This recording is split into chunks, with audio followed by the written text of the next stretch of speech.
Good evening and welcome to the 7th of September 2020 meeting of Cabinet. My name is Councillor Oliver, Leader of the Council. This meeting is being held remotely and is being live streamed via YouTube, and the recording of it will be available afterwards on our website.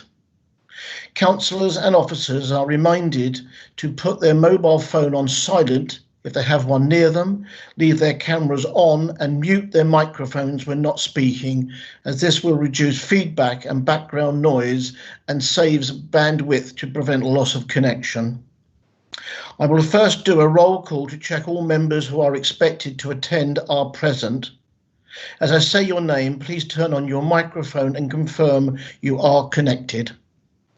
Members of Cabinet, Councillor Christine Bayliss. Yes. Present. Councillor Jay Brewerton. Present. Councillor Terry Byrne. Present. Councillor Kevin Dixon. Present. Councillor Catherine Field. Present. Councillor Sue Projak. Present. Councillor Hazel Timpey. Present. Councillor Jonathan Vinehall. Present. Other members joining us today, if you would confirm you're present, please. Councillor Roger Bird. Present. Councillors John and Mary Barnes.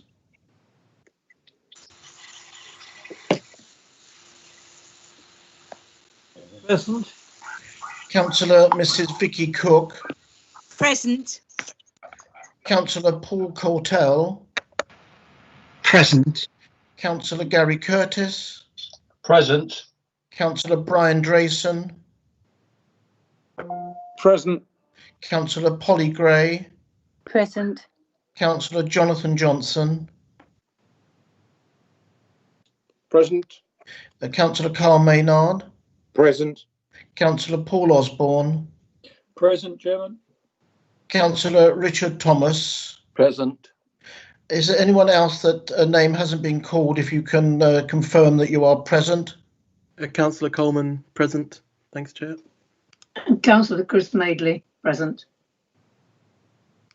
Thank you. Nobody else answering the call. Thank you.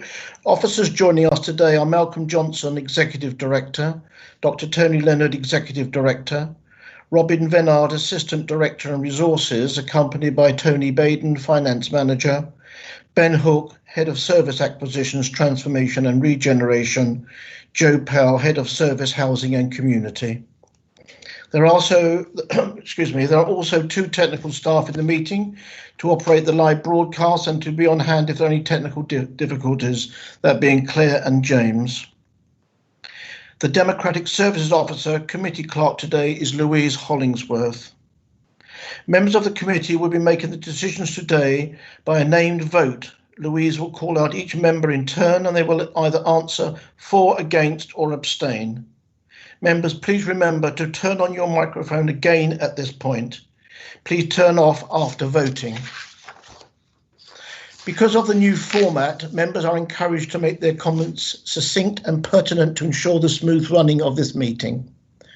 Those members who wish to speak, please indicate by typing your surname only in the chat facility. The chat facility is persistent and is in that it cannot be deleted, and any appropriate use will be deemed as a potential code of conduct matter. Officers wishing to respond to members' questions, please type interject. I will ask members who have asked a question if they wish to come back after receiving a response. There is no need to type your surname into the chat facility again. It is a requirement that all members will have read the paperwork published on the website.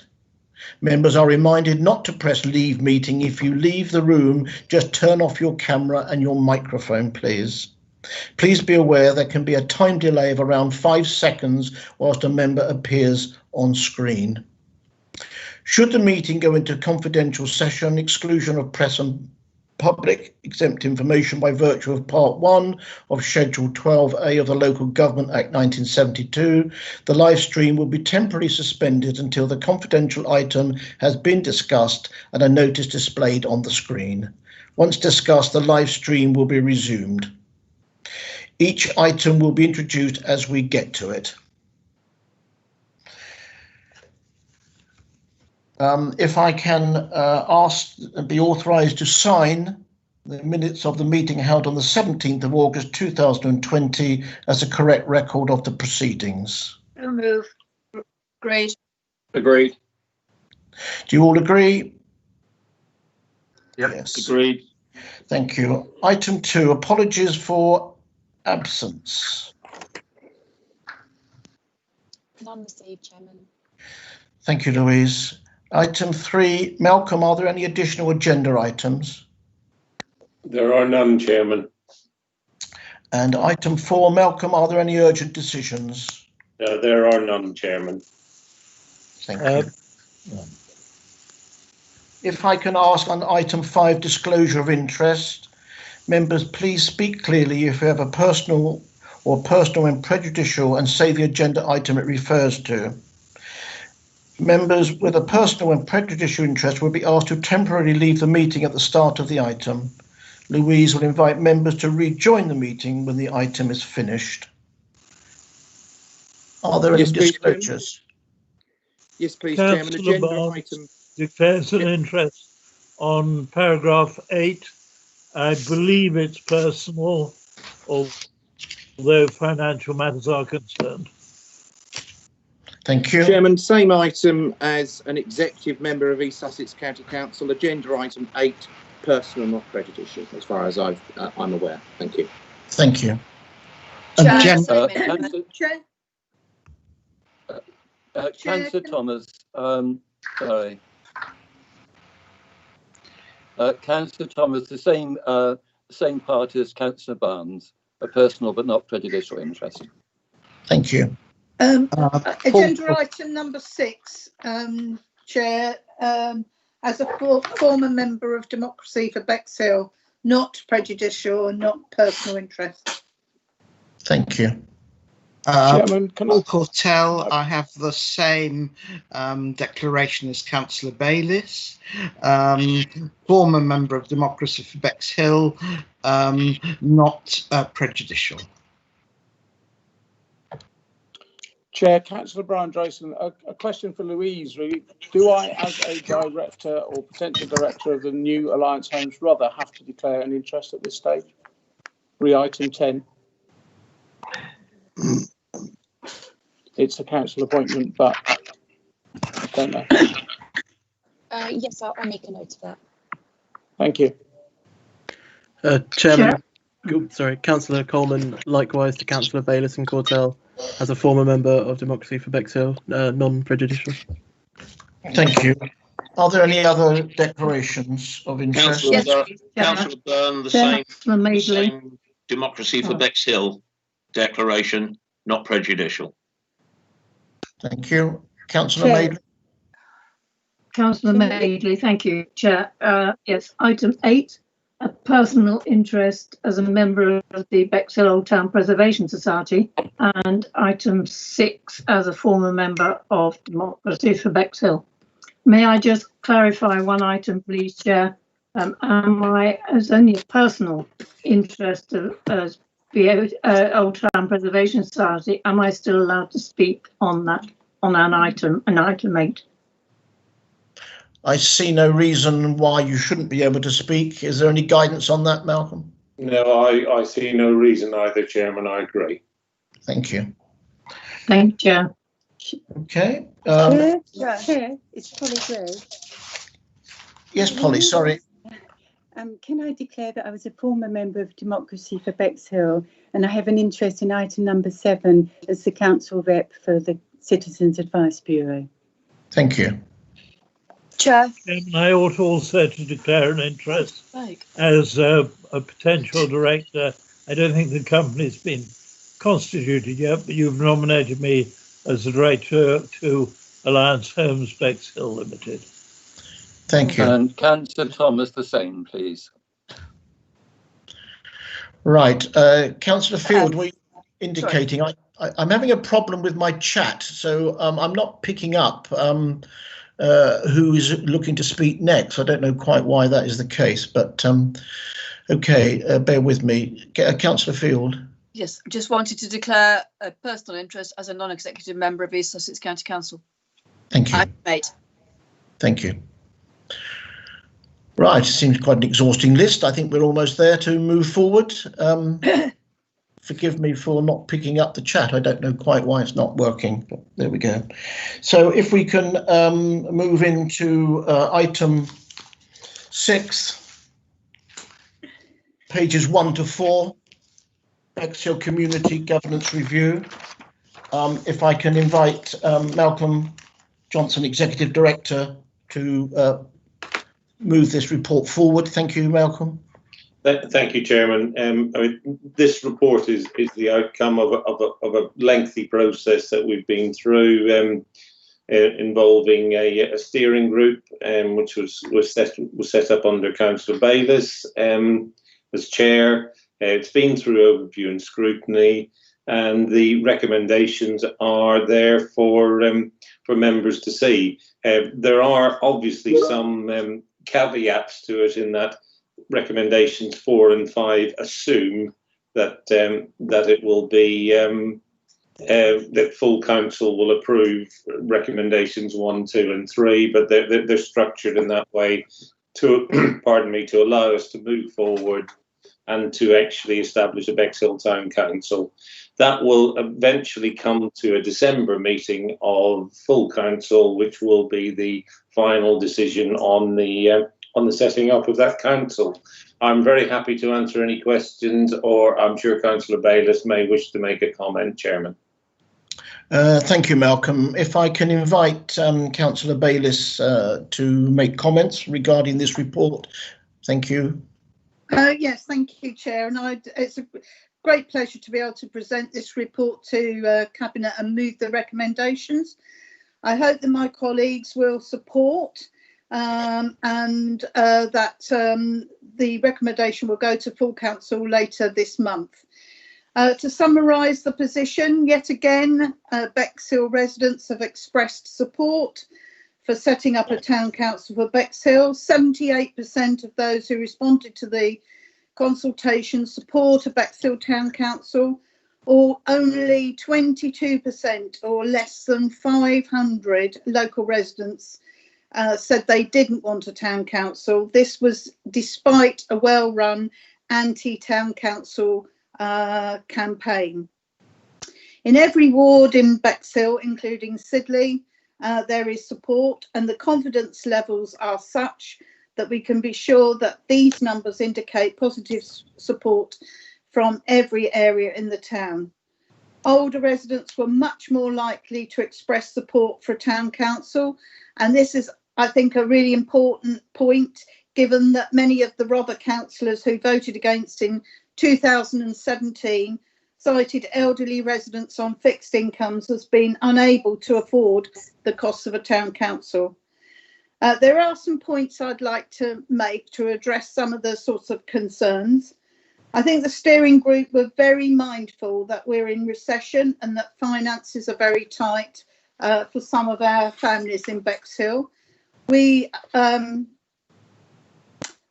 are in agreement that major spending decisions, other than the setting up costs, should be left to the town councillors who get elected. Indeed, I hope that this will be a feature of the first election campaign if it goes ahead. If people are really concerned about spending and council tax going up, I urge them to stand and let's have a proper debate about costs at the right time.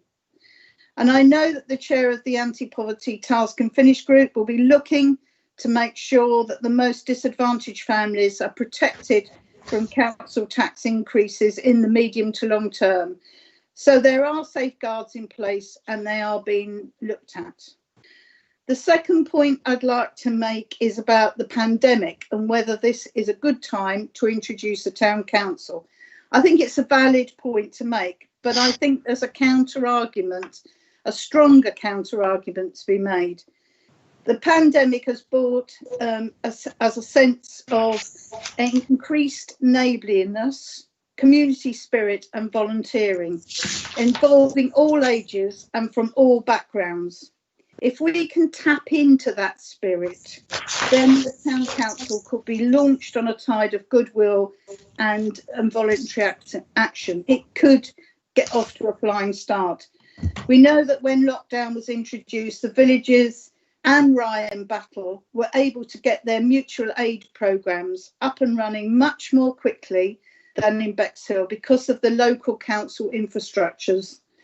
More reason to support setting up the same in Bexhill. The third point I'd like to make is around youth engagement. The response to the consultation from young people was disappointing. If council agrees our recommendation in September, I think I'd like to urge councillors to think about how, or consider how we engage with our younger residents in setting up the council. Councillor Coleman and I did undertake some work on this earlier this year, and we know that there is an appetite for greater coordination going forward. So to sum up, residents have once again favoured a town council option for Bexhill. This is in spite of being asked and then having their views ignored in 2017. In 2019, they voted overwhelmingly for councillors who were pro-town council, and they rejected a Conservative proposal for an area committee in the district council elections.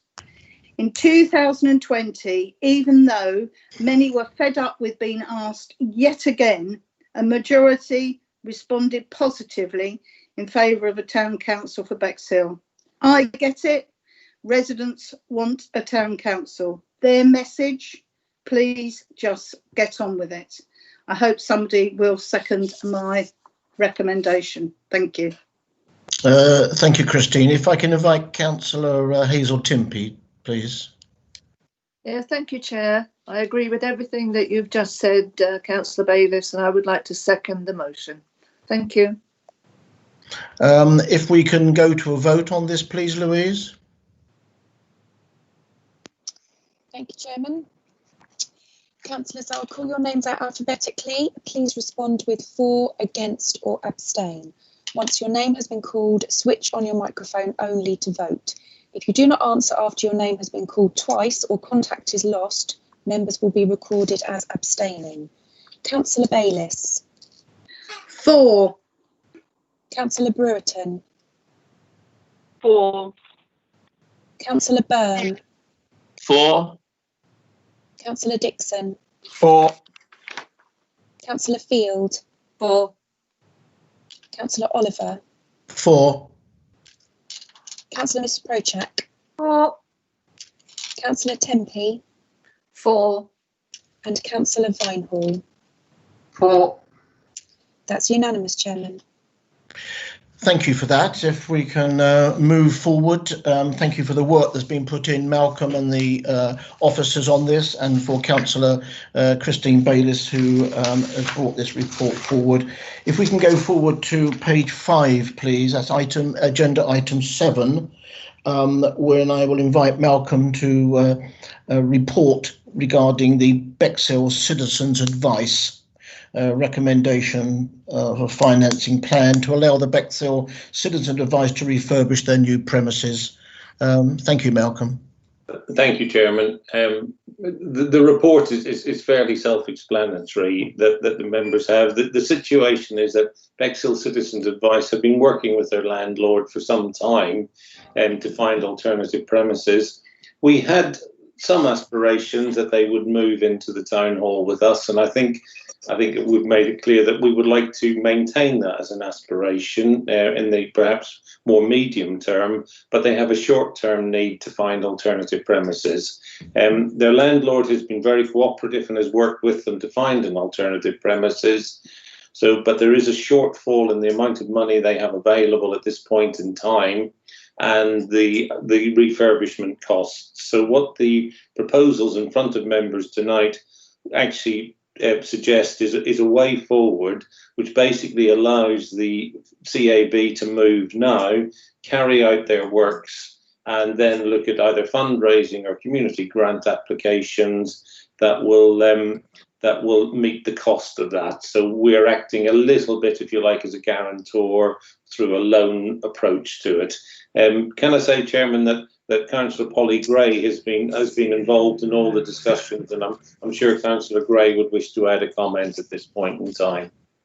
Thank you, Malcolm. Yes, if I can invite Councillor Polly Gray, who is our member on the outside body, to the Bexhill Citizens Advice.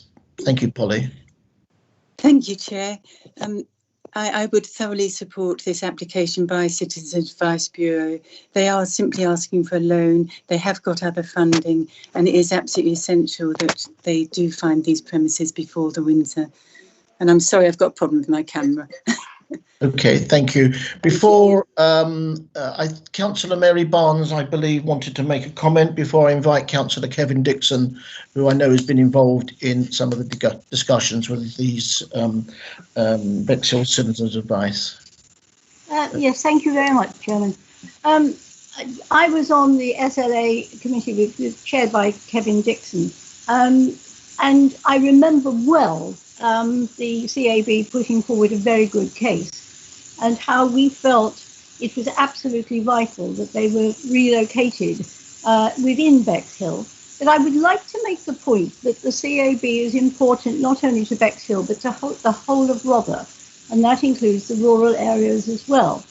And one of the recommendations that we made at the time, I think going back to about last November when this came before scrutiny, was that we should have some sort of exploration of the town and parish councils who would also chip in, because we all benefit from it. I would just like to know that those parish and town councils were actually invited to take part in that exercise, because I think it's vital that we all own the CAB, and I haven't heard back that was done. We really need to know that everyone is contributing to this. But as it is, you know, I wish them all the luck in the world. I think this is a really worthwhile project, and I'm very happy to put my support, but not my vote, obviously, to tonight's recommendation. But I would like to know that the parishes and the town councils were asked to make some sort of a positive contribution. Thank you, Chairman. Malcolm, would you just like to respond to that point? I can't confirm at this point whether they were or they weren't, but what I can say is that Councillor Mrs. Barnes' point is not lost, and that that was one of the recommendations that came out of the steering group, and if it hasn't been followed up, we will certainly be following it up. Can I just make one other point, Chairman, that I sort of neglected earlier to make, was there is a view within CAB, and I have some sympathy with this view, that although they see some merit in being co-located with the council, they also see some merit in keeping a degree of separation and independence from the council. So I think that this move at this point in time meets the aspirations of both us as a council, which, as Councillor Mrs. Barnes says, is to support CAB, and their aspirations to maintain that degree of separation. Thank you, Chairman. Thank you for clarifying that, Malcolm. If I can invite Councillor Kevin Dixon, who I know was involved in some of the discussions early on. Kevin, thank you. Thank you, Chairman. Councillor Barnes has stolen my speech from me, really.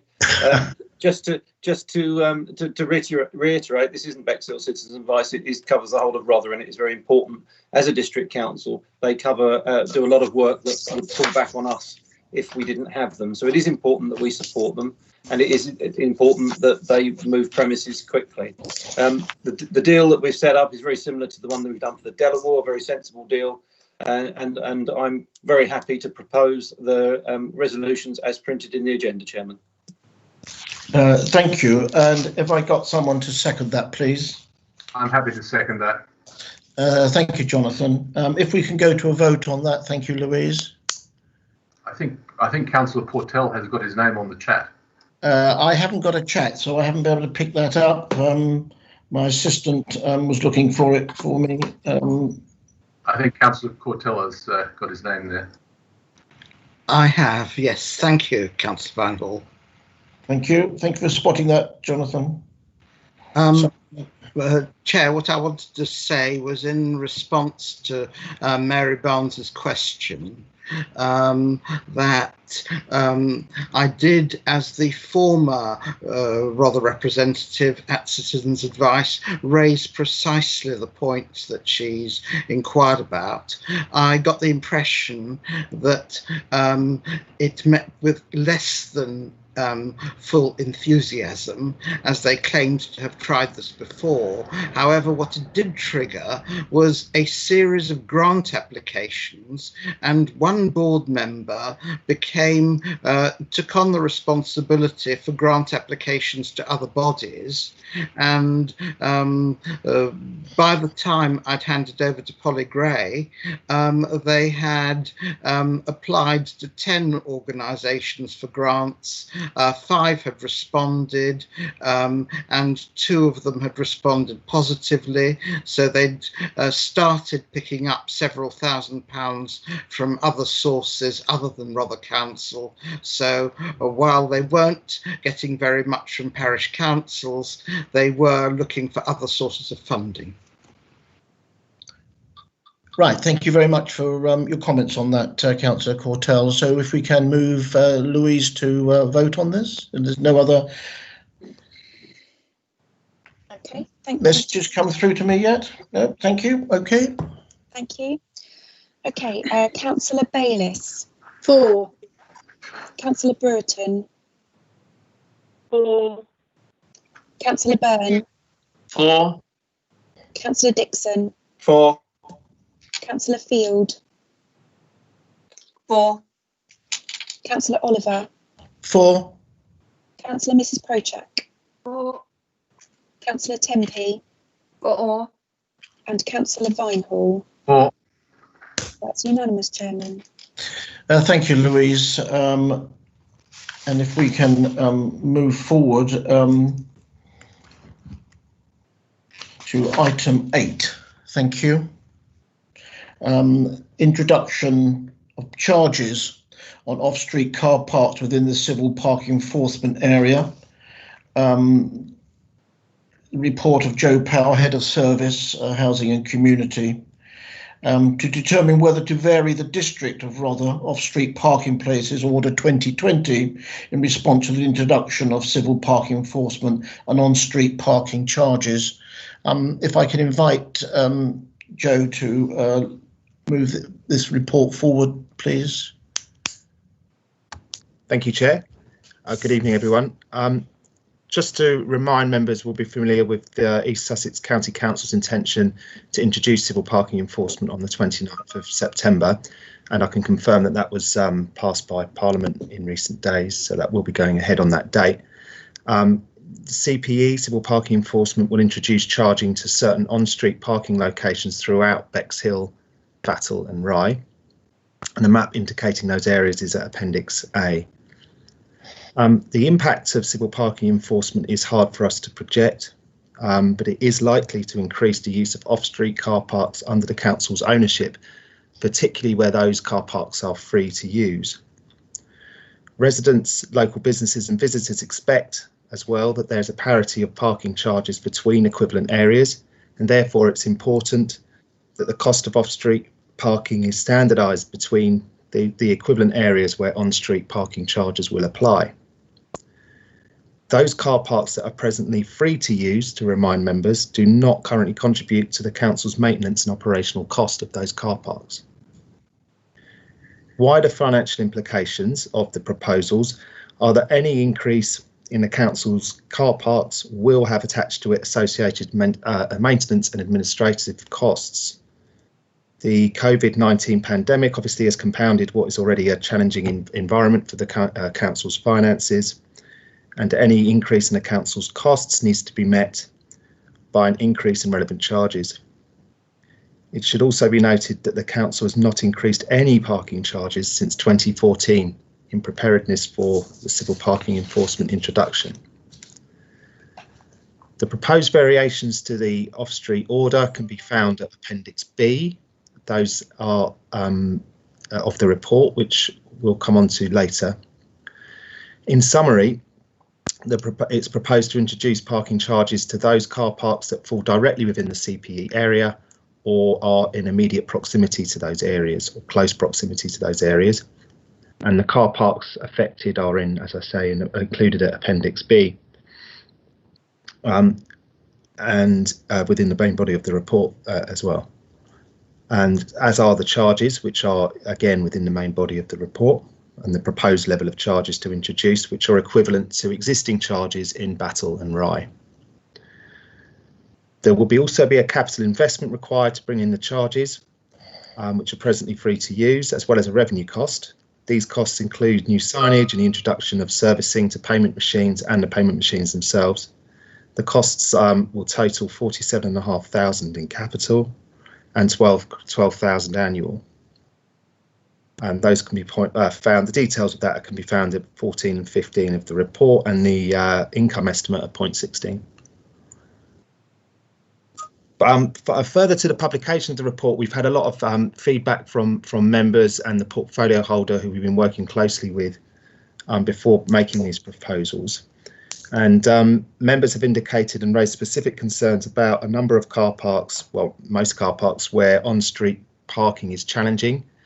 And therefore off-street charges, people will have little choice but to use off-street car parks. It is proposed therefore to amend Appendix B further to introduce permits to all car parks where charges presently apply across the district. There'll be a cap on the number of permits that can be awarded at each location to ensure that spaces remain available to non-permit holders. The cost of a permit will be standardised across the district at £321.50 per annum for each permit, which is equivalent to the cost of an annual permit presently at Gibbets Marsh in Rye, and equivalent to 90 pence per day. It's been the council's intention for some time to review more fully the impact of CPE once its impact can be understood, and we are in a challenging situation where we can't predict the impact. And therefore it's proposed that these interim measures be put in place for a period of up to 6 to 12 months, while that impact can be reviewed by a group of members and report back to committee on a more detailed set of recommendations. I should say that the permits to new car parks will be awarded in a priority order to local disabled residents, then to local residents, then to local businesses, and then to other. And those are people within a close proximity, quarter-mile radius of the car parks. So I hope that's clarified the purpose of the report. And to conclude, the changes will allow the council to recoup the money it needs for the maintenance of car parks. The car parks that are presently free to use do not contribute to the cost of their management. The introduction of CPE will likely increase the use of off-street car parks and therefore our costs. And residents, local businesses and visitors will expect a parity of cost across the district. So happy to take questions and discuss the points of the report. Thank you.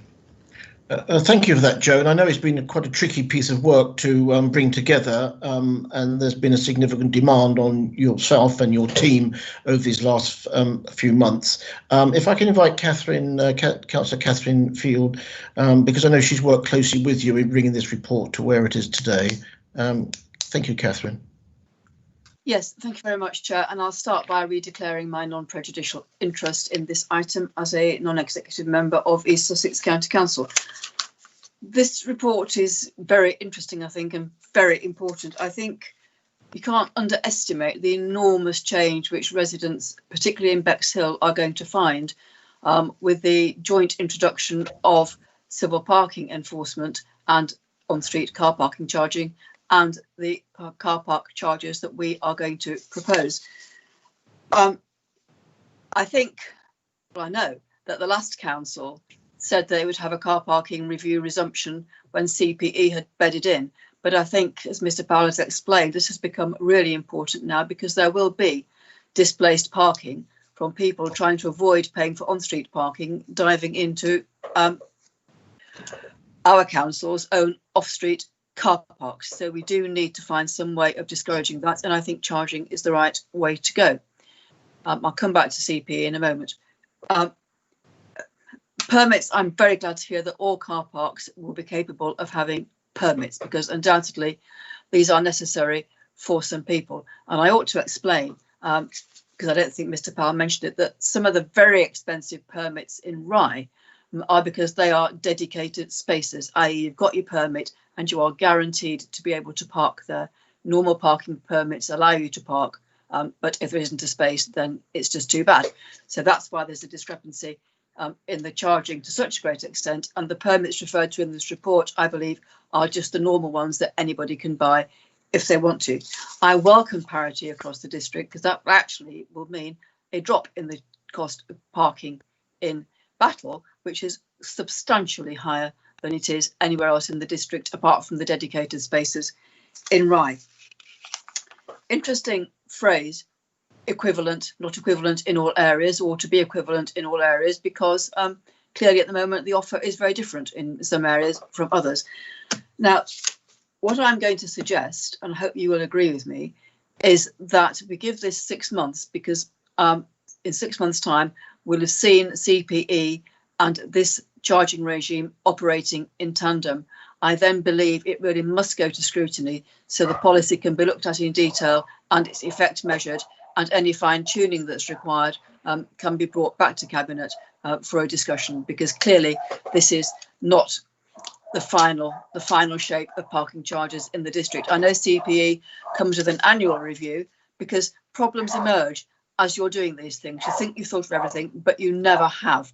And I suspect that when the CPE reviews come back to Bexhill, there'll be more need for residence permits on street because of the displaced parking from people who don't want to park in the car park. So it's very much a fluid situation.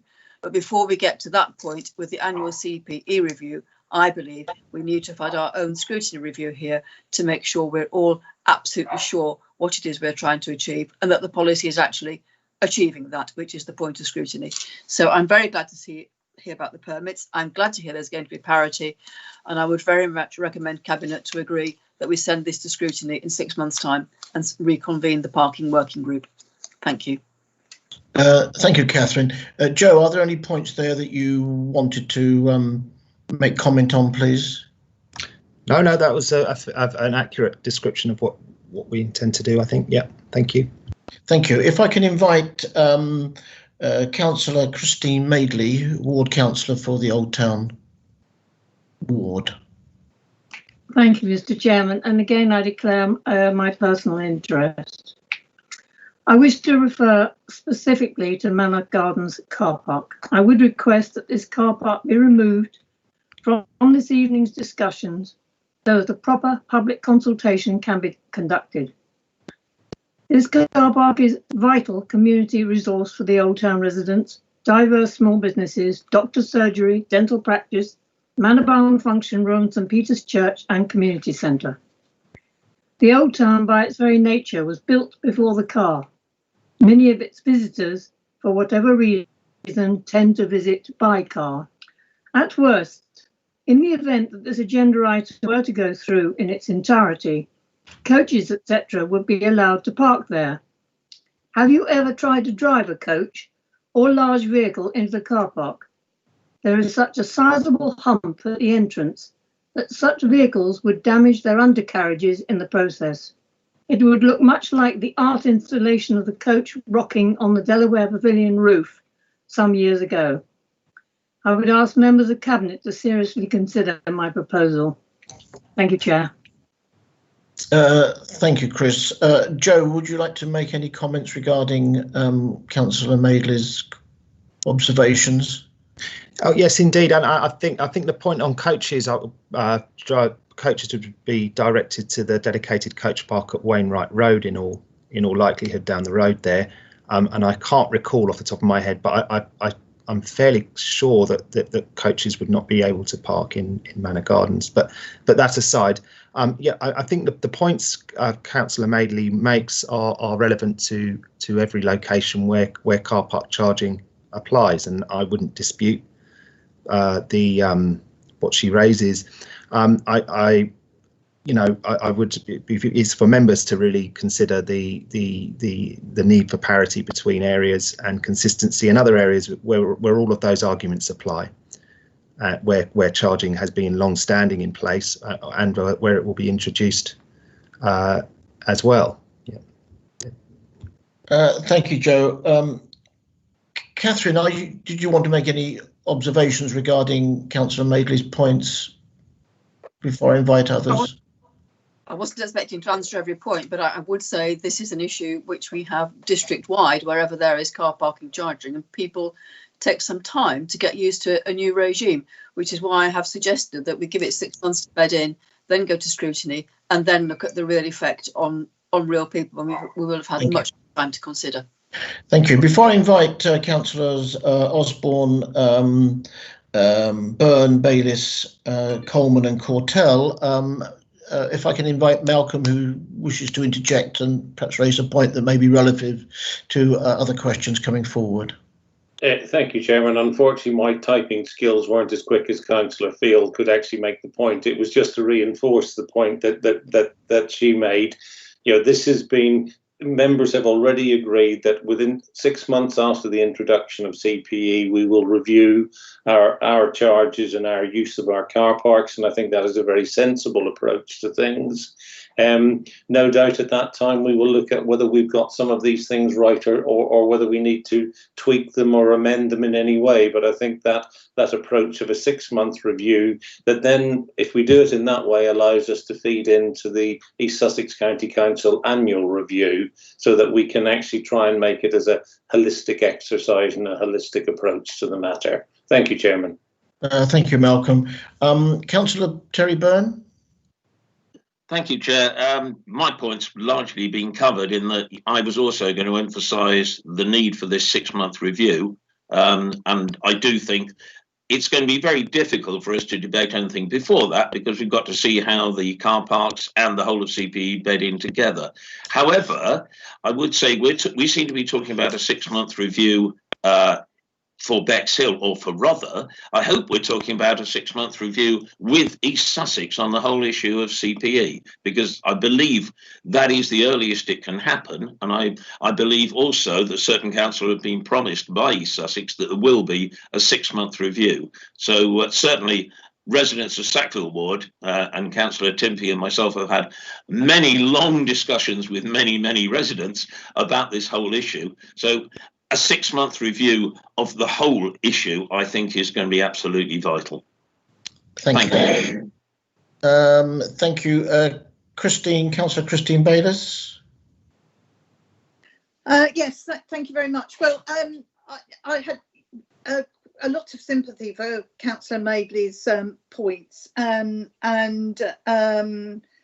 you know, when I first saw the Annex B to the report, I did raise the issue around having annual permits for the car parks, and I'm very pleased that Councillor Field has responded, and the officers have responded to that. One of the points that I'd like to make, and we have a very small number, I think about 5 or 6 houses in Central Ward that are situated on High Street, where they rely absolutely on Manor Gardens car park. I mean, I've had an email from one of the residents today to say that they accept the car parking charges and think that investment in the car parks is actually a really good thing, because there has been some damage and there have been some incidents over the years, and that if there is charging and some investment into the car park, that would be a good thing. Also, I sort of welcome the fact that we have the potential to put some real investment into Wainwright Road. A lot of you will know that I've been pestering officers to come forward with a report about improving the access to Wainwright Road car park from the town centre. You know, I understand that officers are going to come back with a report before Christmas, but it'd be great if we can factor in some of the, you know, some investment from that income for the car park. I think, you know, that would be a really good and positive result. So overall, I do support the recommendation as it's now put, and thank officers and Councillor Field for listening. Thank you. Thank you, Christine. Councillor Paul Osborne. Paul, if I can invite you to make your comments. Yes, thank you, Chairman. Yeah, just to confirm that on the scrutiny working, what do we call it, work programme, we got the CPE or the car park working group scheduled to be put together on the 26th of April. We could possibly bring that forward by a month, maybe to March. But we sort of decided that works in quite well. It gives us 6 months just to sort of see how it's working. I will sort of clarify that we won't be, or I wouldn't think that we would be looking at the on-street parking. We would merely be looking at how the on-street parking has affected our car parks and our income. I think that was what the concern we had. Obviously, if we lose income, then we might have to drop prices, or if we're getting sort of overwhelmed, then we can put prices up potentially. Who knows? But that would be part of the 6-monthly review in April. So that's all there. One question I've got, on page 10, it shows Skinner's car park. I'm assuming that is a small area that Skinner's garage used to rent off us as a council, and that's in the Bedford Place car park, is a small piece at the end near the roundabout. And Skinner's, when they had a servicing garage there, used to be for customer parking and customer vehicles. So I assume that area is what's referred to in the Bedford Place. But apart from that, I recommend I don't have a problem and support the recommendation. Yeah. Thank you, Paul. Joe, can you clarify this Skinner's car park? Is that a new car park that we've invented or found? I was hoping this detail wouldn't come up. My knowledge of that is lacking somewhat. It sounds from memory that sounds accurate, but I could go away and check, Councillor Osborne, for you. And I'm sure you're right. Yeah. Okay, thank you. Before I invite Councillor Coleman and Cortell, if I can invite Councillor Kevin Dixon, Member of Cabinet, to make a comment. Thank you. Thank you, Chairman, and I welcome this report as well. Parity across the district will be great for a lot of people, and I have sympathy with councillors who this is going to affect. But as it's already been pointed out, we are subsidising certain wards across Rother at the expense of other wards across Rother, and that can't be right. And I don't think there will be any other district council that would then say, OK, but we're only going to charge you 90 pence a day to park your car for 24 hours a day. So I think that is extremely reasonable, and I welcome that. The one thing I'd like to ask Mr. Powell, if you can go back and relook at, and it doesn't affect the recommendation, is that we've got two very small spaces here, the War Memorial of 5 spaces and the front of the Town Hall, which is weekend only at 10 spaces. It doesn't seem cost effective with my finance hat on to purchase payment machines at £5,500 for each of those. I would ask that we look at, and we have the facilities in the new order to actually just do payment by mobile phone in those areas, and that will save us the cost of a machine. It will save us the cost of collecting cash. It'll also be a very useful experiment to see how that takes off and if people use it, and could then really influence what we think in the future about car parks and whether we need to provide as many machines at £5,500. So I'm going to ask if you can take that back and maybe reduce the number of machines that we need to buy, and that will save the cost a bit. Yeah, thanks very much for those comments, Kevin. I think they're very useful. And Joe, I'm sure you may want to make a comment. Yeah, just to back that up, really, we're already looking. I mean, we wanted the authorisation for the full amount, but we will be having a more of a as we roll it out, a nuanced approach to what you've said, Councillor Dixon. I personally agree 100% that we should be, using Ringo where possible, and I think people will, as 5G and 4G gets more readily available, that'll be easier to use as well. Thank you, Councillor Sam Coleman. Yes, thank you very much, Chair. I just wanted to say that, as well as being, pleasing to see that both St Mary's Recreation Ground and Sidley Community Centre will continue to have free car parks. I wanted to express how delighted I was that Sidley car park will remain free up to 23 hours, which I know prevents some people parking there longer than 23 hours. And if anyone is concerned about parking charges or CPE more widely, they are more than welcome to come and park in Sidley car park for free to use the wonderful businesses in Sidley High Street. We even have a Lidl, so come down to Sidley. Thanks very much, Chair. Thank you, Sam. Councillor Paul Cortell. Thank you, Chair. I appreciate the need to introduce charges in Bexhill car parks, which are in or near East Sussex County Council's civil parking enforcement zone. I welcome the change to introduce a permit scheme wherever we are charging for car parking. That is great news. It's one of two things I've been lobbying key cabinet members for over the past few days. However, I feel the charges are too high. The original charge without a permit would have cost £1,825 per year.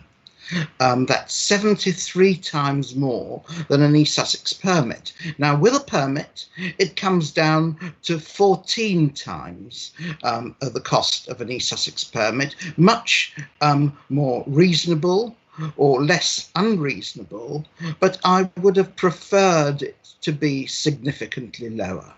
And I'm thinking particularly of the more deprived parts of Bexhill Central. There are 4 car parks in my ward that I think are in an unsatisfactory position. Residents living above the shops at the southern end of London Road will be displaced by the double yellow lines being painted there, so they'll be looking for somewhere else to park. As there's a shortage of spaces, as Mr. Powell quite rightly said, the car park in front of the town hall seems to be an obvious alternative at evenings and weekends. Now, these residents aren't prosperous. Some rent a room in shared flats with shared kitchen and bathroom facilities. They might need a car to get to work. Now, this proposal mitigates their cost considerably, bringing it down from £560 to park in front of the town hall per year to £350. But personally, I would be, I'm appalled that anything above £150 could apply in their case. I think Eversley Road car park in my ward is another case in point. This is also an area where houses are converted into half a dozen flats each. It's not prosperous, and charging them £350 per year to park is very much a tax on people of very limited means. And again, I would think that if Eversley Road car park could be reduced significantly, and we move away from the concept of parity across the district, that would also be welcome. Another car park I'm concerned with is Wainwright Road car park. It's currently very shoddy. Councillor Bayliss has an excellent proposal for regenerating it, which I support. But residents of Reginald, Windsor and Victoria Roads might be displaced by parking on street corners, the absence of parking on street corners, forcing them to head for Wainwright Road, and a charge of £350 a year to people fairly low down the income scale, I think, again, is too much. Before tonight's amendment, my residents would have been fleeced. I will no longer say that. I welcome tonight's amendment, but I still think that the cost is too high. Thank you for those comments. I'm sure they've been noted by officers, and this will be part of the work that we will be looking at going forward. In the absence of any other comments, sorry, Councillor Drayson, you wanted to add something before we go to a vote? Yes, thank you, Chair. I really want to speak partly in support of Councillor Madeley, because I think Manor Gardens is the fly in the ointment, much more than any of the others. And I just wanted to say I'm sort of disappointed with the timing of this. It feels rushed. I suspect that this was due very much on our office's business as usual getting dropped off the radar because of COVID, and that, you know, our staff did amazing work keeping people safe, administering some various grants and dealing with residents while themselves working at home, learning to be home school teachers and all the rest of it. So I got a feeling this just dropped off the radar, and it's come back, and it looks like it's a hurry. And particularly, I would say, could we consider Manor Gardens not being included, as per Councillor Madeley's suggestion? Thank you.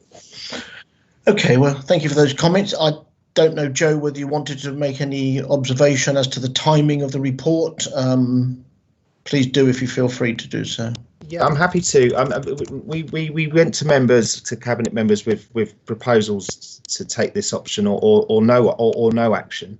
I just come back to the purpose of these measures, and you know, it's unfortunate if the timing seems rushed. I mean, the timing is due to the fact that the proposals being introduced under CPE are going to happen quickly, and we have to react to the overriding risk that those car parks are used by people looking to avoid on-street charges. So we could be in a position where residents are unable to park in their local areas because it's, you know, the car parks are full by people using the train station, commuters using the train station at Manor Gardens, for example, local workforce, our own workforce, perhaps trying to avoid on-street charges.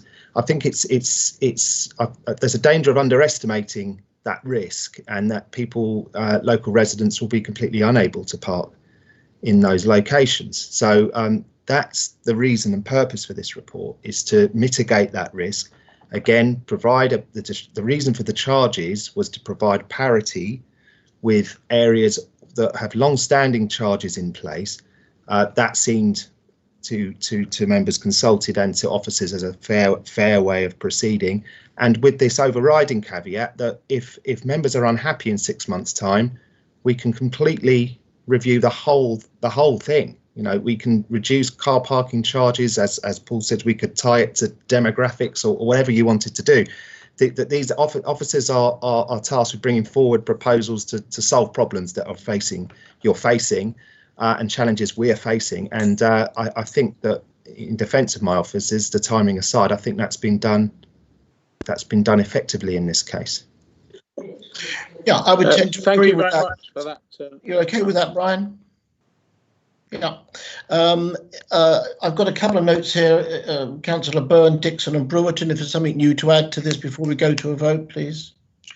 Just very quickly, Chair. It's really underlining what Joe said, and in reply to Brian, if we were to leave various parts out, we would not be able to have a comprehensive 6-month review. So I think it's very important. I think, first of all, it's good timing, because the two things are inextricably linked. And if we are to have a proper 6-month review, then we've got to implement the whole thing and then see how it's working out. Thank you. Kevin, did you want to add something to comment so far? Thank you, Chairman. I'd like to take exception to Councillor Cortell's comments. He's not the only person, and he's not the only councillor with people with low incomes in families in their wards. The same is in Battle, the same is in Rye, and those people have to pay parking charges, always have done. When I lived in the High Street in Battle, I had to buy a permit because I had no parking space. When you move into those properties, that's what you have to expect if you don't have on your own parking. With regards to Manor Barn, maybe the councillors could think that their residents may be happy with this proposal, because at the moment Manor Barn car park is always rammed full. When I've been there, when I had to go for a course at Manor Barn, and people will know what course that was, very, very difficult to find a parking space. Now, by clearing out a lot of the commuting cars out of there, that we will be doing by having these measures and offering residents parking permits, it will actually clear out a lot of the parking, and the residents in that locality will probably find it a lot easier to find a parking space on a regular basis. And to Councillor Coleman, I don't know why Sidley is not included. I'd like to know why, because I actually think parity should be across the whole district. Okay, well, I'm sure that's going to be something that will come out the work in the future as to parity and where there should be free charging or otherwise. Councillor Jay Brewerton, would you like to add a comment to this particular report, Jay? Please, yes, I would. Actually, in support of Councillor Madeley and Councillor Drayton's comments regarding parking in the Old Town in Manor Barn, there are around 30 properties will really struggle trying to actually, locate a space during the day there. Again, there is a number of properties and people that are renting those properties that are of no financial means to actually afford, a very expensive residential. So,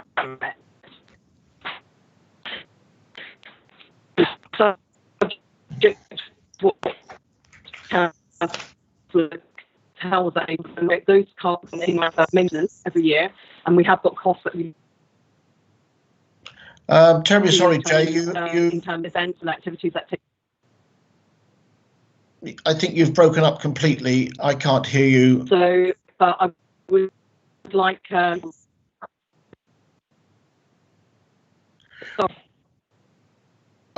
don't think we can continue with this comment, your comments, because we can't hear you at all at the moment. Right, if we are at the point of Louise, can we take this to a vote, please? Sorry, before we vote, I've got to propose. I think there's a proposer, Catherine. Sorry. Have we got a proposer? Yes, sorry, I should have moved the report as I spoke. I do apologise. So yes, I would like to move the report. Thank you. And have we a seconder? Thank you.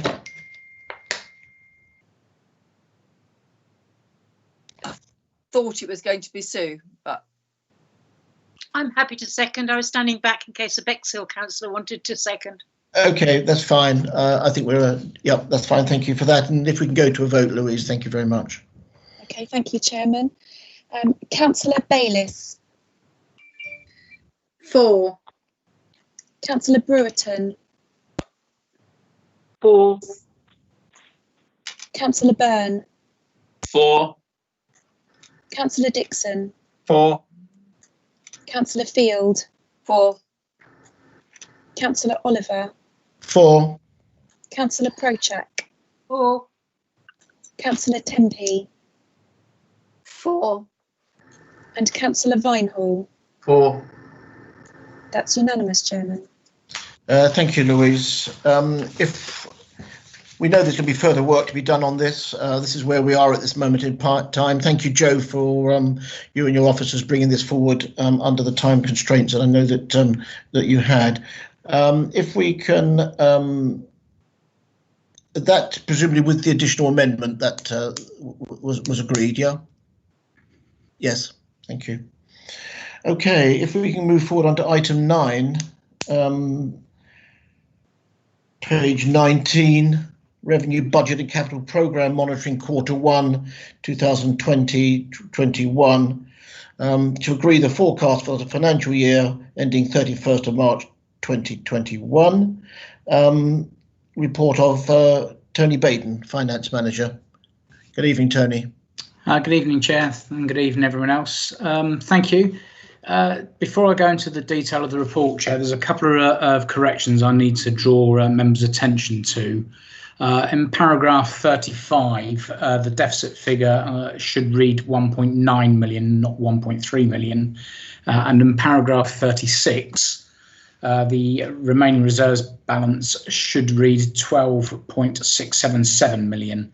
Rather than 13.778 million. Those are the figures that are in the tables of the report, so they are unfortunate typos, and I apologise for that.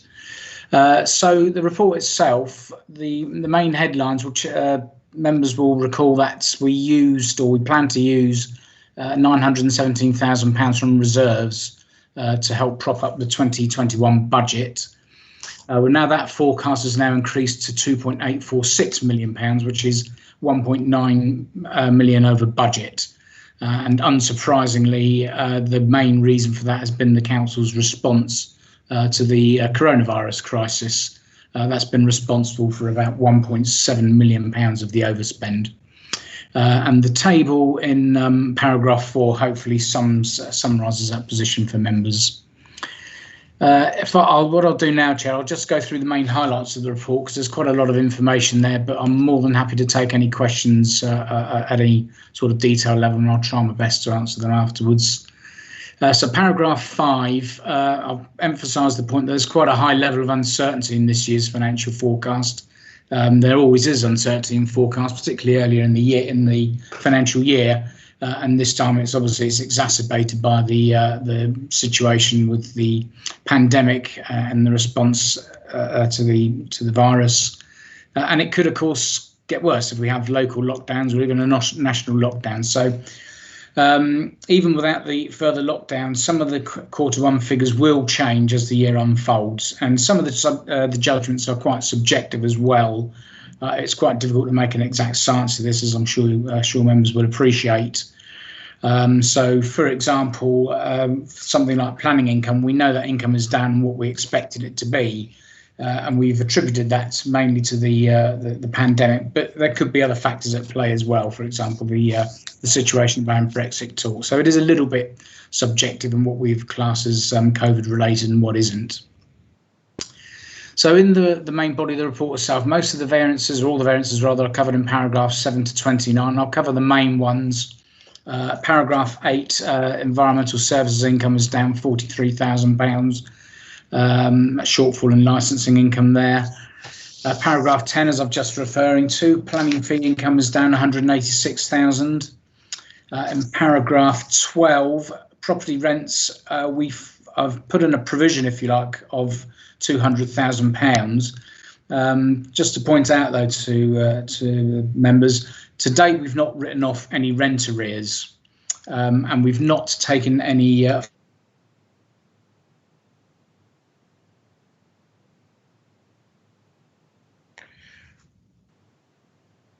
Right, we've lost Tony somewhere.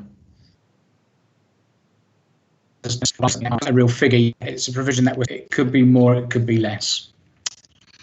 If I move on to paragraph 15, £415,000 the cost of council support to Freedom Leisure.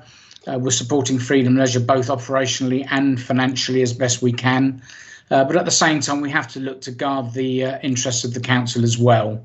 So that £415,000, we're looking to drive that down. What we're going through with the staff at Freedom Leisure is what we call an open book review process. So they claim for their costs, and then we go through and look for evidence that they've actually incurred those costs. A little bit of an audit process, really. In the unlikely event that the cost does exceed £415,000, we would report back to members for a steer before committing to any further spend. But as I say, we're hopeful that we can drive that figure down a little bit. Similar situation with the Delaware Pavilion. In paragraph 15, we've committed, or council have agreed to £350,000 to support the Delaware. We're aiming to claw back funding if possible, but the time frame is likely to be a little bit longer as the Delaware's cash flow issues extend beyond the 31st of March 2020. In paragraph 15, managing clients in temporary accommodation and rough sleepers. Temporary accommodation clients have been staying longer in accommodation due to a lack of suitable available accommodation arising elsewhere. There's been a knock-on increase in housing benefit payments as well. And I'm sure members will recall that at the beginning of lockdown, the government instructed that all rough sleepers were housed. So that's added quite a significant chunk of cost to the bill. A little point aside there, the council is preparing funding bids to the MHCLG So we may be able to reduce that cost, but again, we've assumed prudence at this point in time.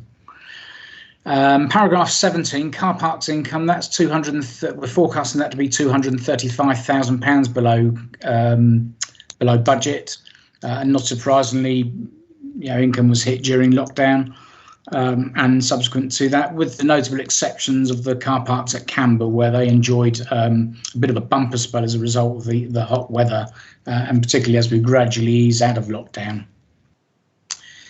Garden waste and recycling income in paragraph 18, that's about £115,000 under budget. That's mainly because the council suspended the £5 increase in garden waste collection to customers. And that suspension will carry on into the new financial year as well.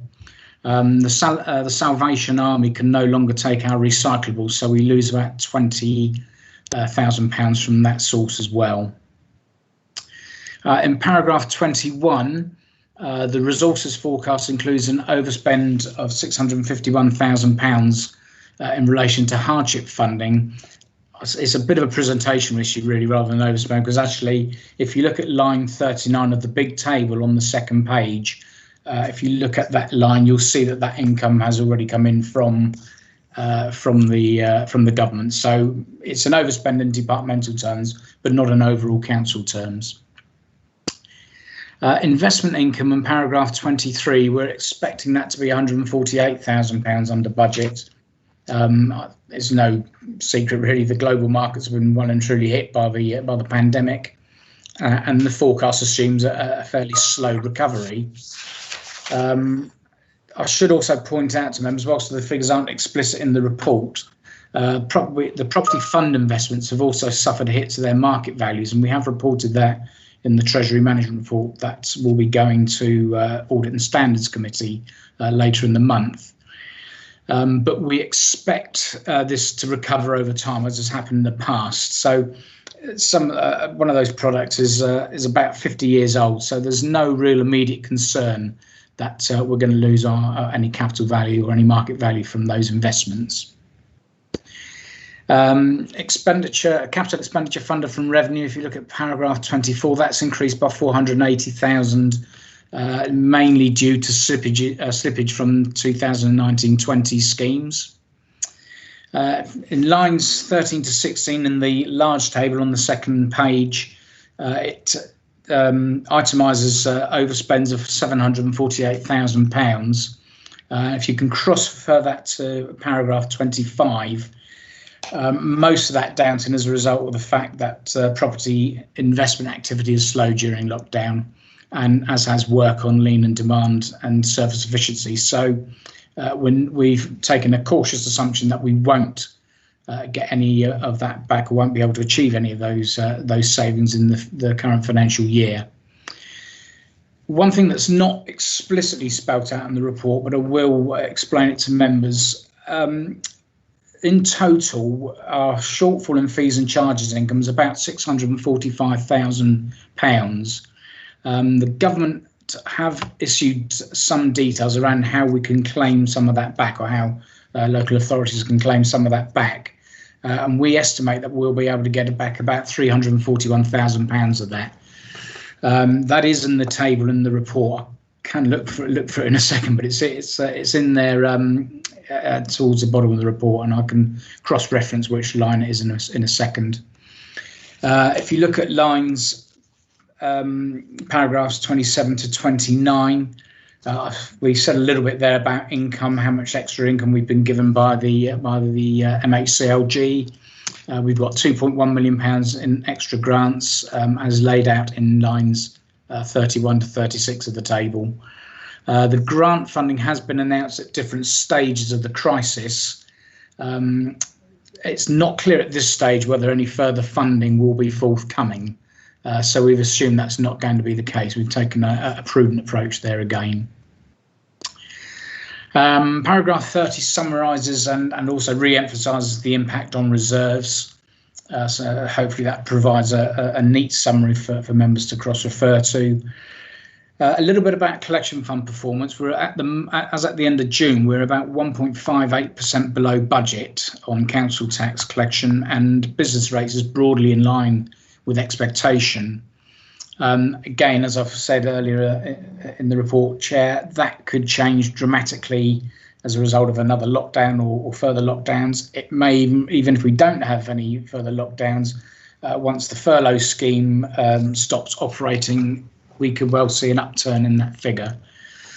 One thing that members can take from that, though, is that any deficit in the collection fund will not affect the current financial year, and we can spread it over a 3-year period. So the problem doesn't go away, but it does at least alleviate the pressure somewhat. And finally, Chair, Appendices A and B shows the current and the 5-year capital programmes. They've been updated for recent decisions from members and takes into account slippage from the previous financial year. So that's it. Hopefully that's helped, and I'm happy to take any questions. Thank you very much indeed, Tony. Quite a considerable amount of work that's been brought together there under a very, very difficult, uncertain period, and I think it's uncertainty going forward. Councillor Jonathan Vinehall would like to ask a question, I believe. Thank you, Chair. Tony, a very thorough explanation. Thank you very much for that. I just have one question, or perhaps you can help try and expand. I understand that the government may grant some loss in planning fees. Can you do you have any idea of how much that might be and when that might be received? Sorry, Chair. Robin may know more than me. Chair. Sorry, Robin may know more than me, Councillor Vinehall. I don't know. We have some guidance and some instruction to work through as to how we can actually recover some of our income. I don't know how that specifically relates to planning fee income. But if you recall what I said a few minutes ago, I think our shortfall on fees and charges about £645,000, and that includes the planning fee income as well. But I can't quantify it at the moment. When I'm able to do so, then I'm happy to drop a note if that helps. Thank you. Okay. Thank you for that. Before we move forward to sum up on this, which I'll ask Councillor Dixon to do so, I'll take 2 questions, one from Councillor Courtell and one from Councillor Sam Coleman, please. Thank you, Chair. Between points 2 and 3, there's a table which Mr. Baden keeps referring to. The columns have outcome for 1920 and then revised budget for 2021. I'm struggling to recall when we revised the budget. I may have missed something there, but do we could we perhaps in future have an additional column for the original budget, and before we have a column for the revision, so we can see the full picture? Tony? Yes, thank you, Chair. That I take on board Councillor Courtell's comment. In paragraph, we can include the original column or original budget column, that's no problem at all. It just makes it a little bit tight to read on one page, that's the only thing I would say. But that's fine, we can do that. Paragraph, let me just find it, sorry. Paragraph 2 of the report, right at the beginning, does explain why the budget has changed since the original approval. So there is information in the report about that. Thank you. Councillor Sam Coleman? Yeah, thank you, Chair. Just a quick comment, really, to say that we're not alone in this. Members and others may have read my column in the Bexhill Observer this past week, where I talked about the fact that, according to Unison, certain local services in England have a £10 billion shortfall in funding, and I so hope that our 2 MPs, one of whom is still a councillor on Mother District Council, as a matter of fact, do something to lobby the government to make up that £10 billion shortfall across the country, because just like we're struggling, other councillors are struggling too, and we need to retain our services, and I think our staff have done a wonderful job at doing so far. Thank you very much, Chair. Thank you very much, Sam. Councillor Sue Project. Sue. Thank you so much, Leader.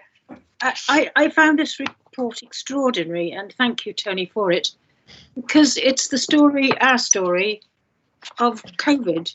And there are very short paragraphs, but underneath, we know, as Cabinet, we know the enormous amount of work and the story that has been going on behind the scenes. And I just would like to really, I don't know, extend our huge congratulations and thanks to every one of our staff, because it's just, as I say, it tells the story of what everybody's been going through in but a very brief manner. I mean, one of the things I wanted to pick out was in paragraph 20, improvements to the reception area in the town hall. And this was done without fuss, all done at the right time.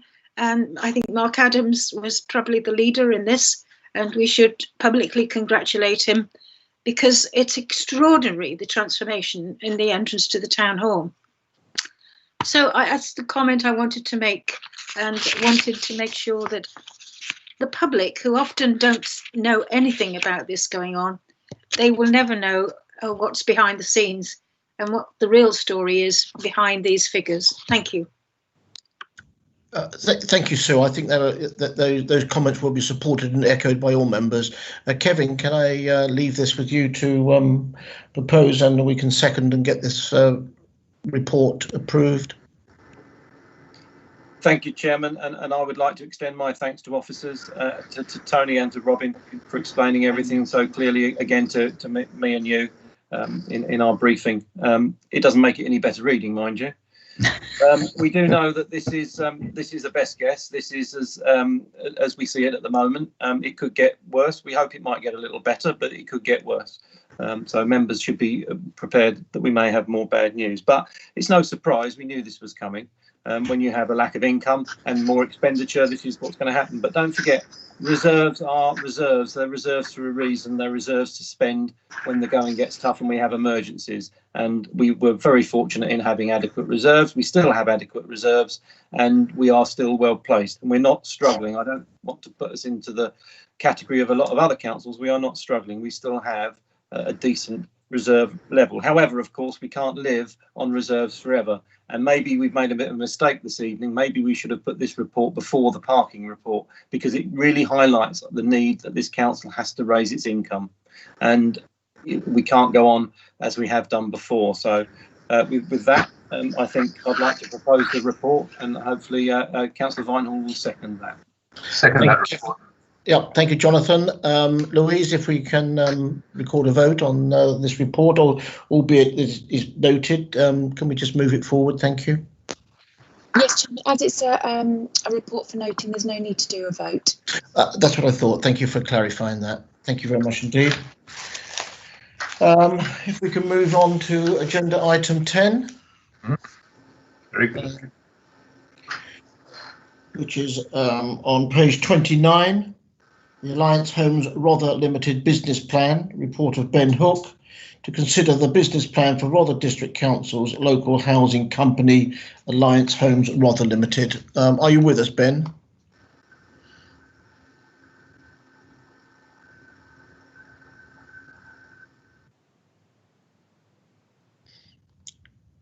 Are you still there somewhere, Ben?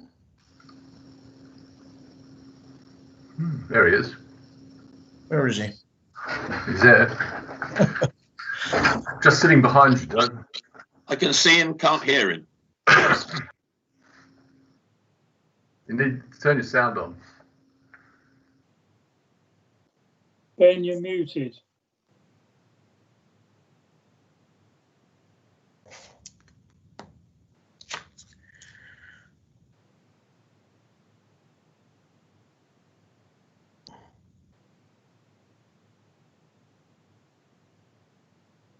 We're waiting to hear you, Ben. Members could redeclare their interests while we're waiting. Yeah. As a nominated director of the company, John Barnes redeclares his interest. Thank you, John. And Councillor Brian Thomas the same. Thank you, Richard.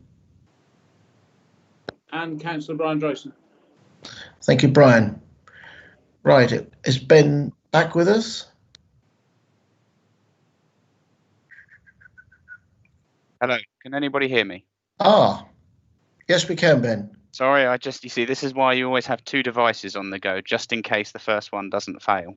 Just in case the first one fails. Which it did, obviously. Yeah, thank you. Over to you, Ben. Let me hang up on that one. So sorry about that, members. I do apologise.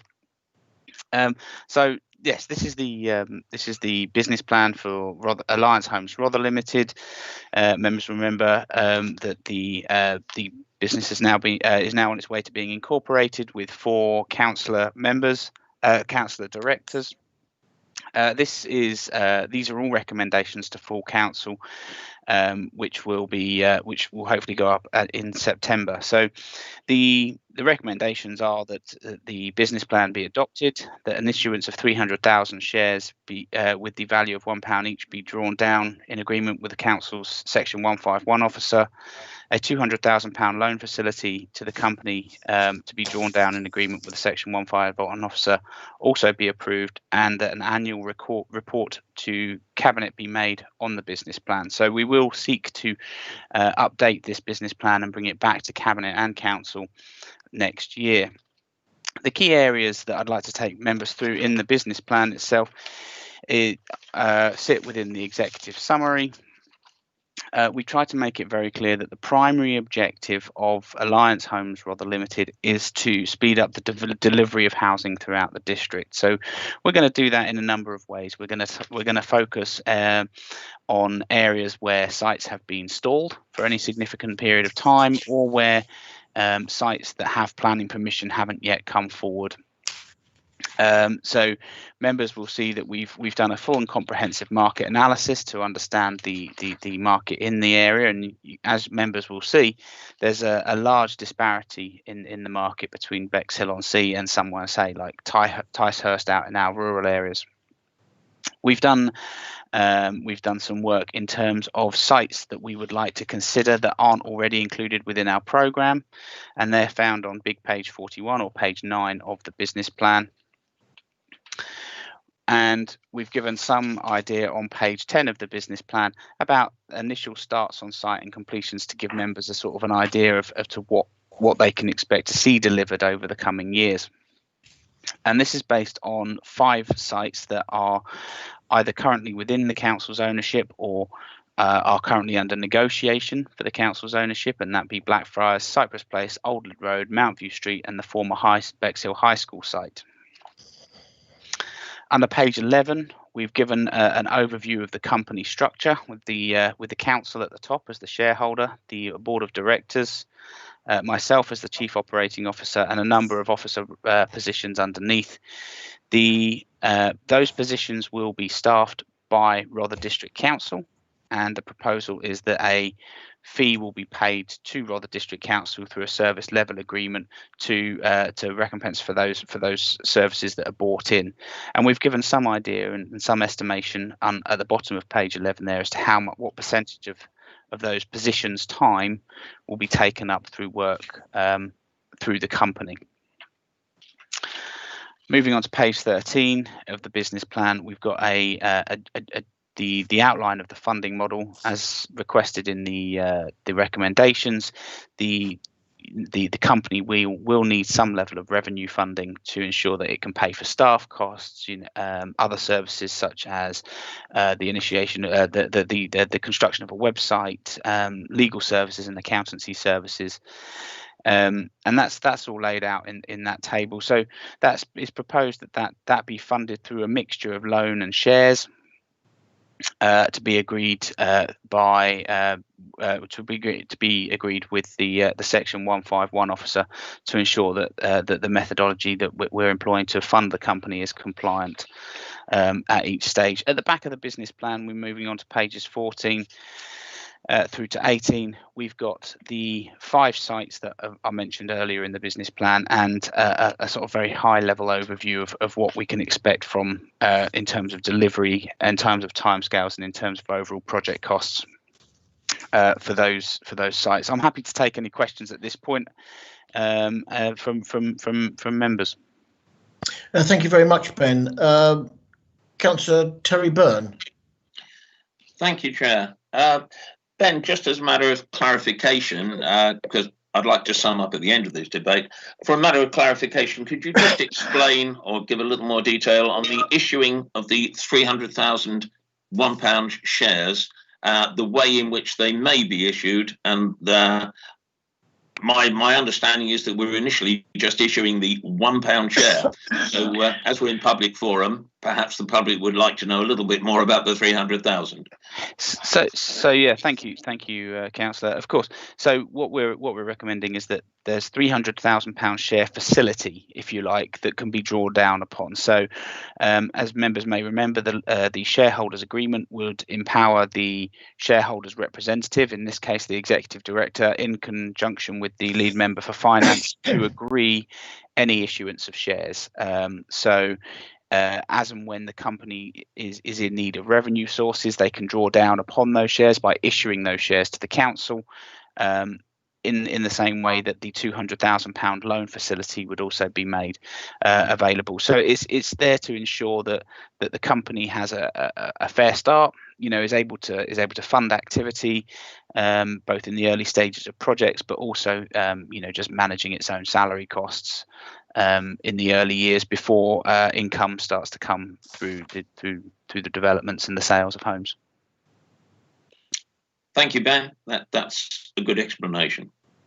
That's fine. Thank you, Ben. Thank you, Terry. Councillor John Barnes. Thank you very much, Chairman. I wanted to begin by really thanking Ben and his colleagues for the enormous amount of work that has gone into this and the thoroughness with which it has been done. The market survey is extremely useful in its own right, and the work done on identifying the sites where we can make a difference is extraordinarily valuable, and it gives us a flying start. We had an informal meeting of the appointed directors of the council, and we made surprisingly few changes to what was in front of us. I did want to underline one important thing that we're going to do, which is to explore novel methods of construction. There is a shortage of traditional building skills in the area.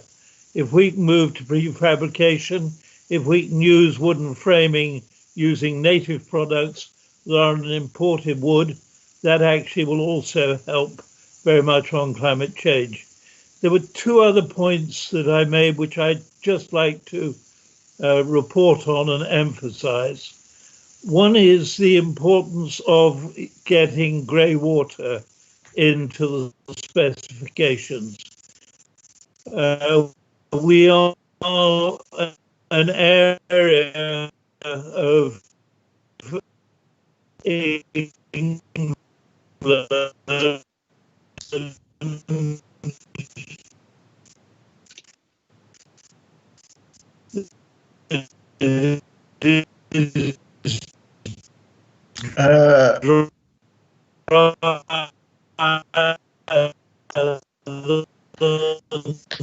I think we're losing you, John. We really do need to make sure that we can and reuse water very much as the United Emirates.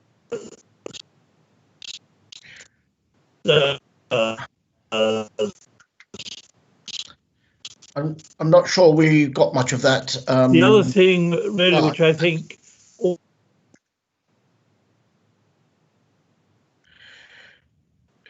I don't know whether you can hear us, John, but you are really struggling. Whether or not it's just a local outage issue in your location or not, but you've gone completely.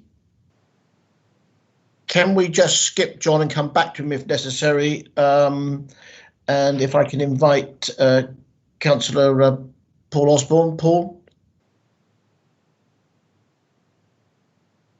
Yep, thank you, Chairman. You obviously welcome this, but I just a question just to satisfy my feeble brain, if you like. Question to Ben.